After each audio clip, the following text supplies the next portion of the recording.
பிரியமானவர்களே, எது உபவாசம்? எதற்காகலாம் உபவாசம் நாம் இருக்க வேண்டும்? முதலாவது ஏசாயா 58:5-7 அடிப்படையில் நாம் எதிர்பார்க்கிற நன்மையில் கால தாமதம் ஆகும்பொழுது அதற்காக நாம் உபவாசம் இருக்க வேண்டும். அதற்கு நாம் எப்படி இருக்க வேண்டும் என்று சொன்னால், நமக்காக அல்ல, பிறருக்காக இருக்கணும். அப்பொழுதுதான் ஏசாயா 58:8, 9 மற்றும் 11 வசனத்தின் அடிப்படையில் நாம் எதிர்பார்க்கிற நன்மை கர்த்தர் கால தாமதமின்றி அதை நமக்கு தருவார்.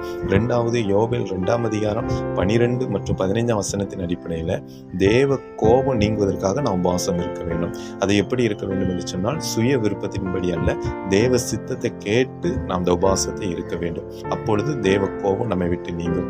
3வதாக நாம் எதற்காக நாம் உபவாசம் இருக்க வேண்டும் என்று சொன்னால், தண்டனைக்கு தப்புவதற்காக உபவாசம் இருக்க வேண்டும்.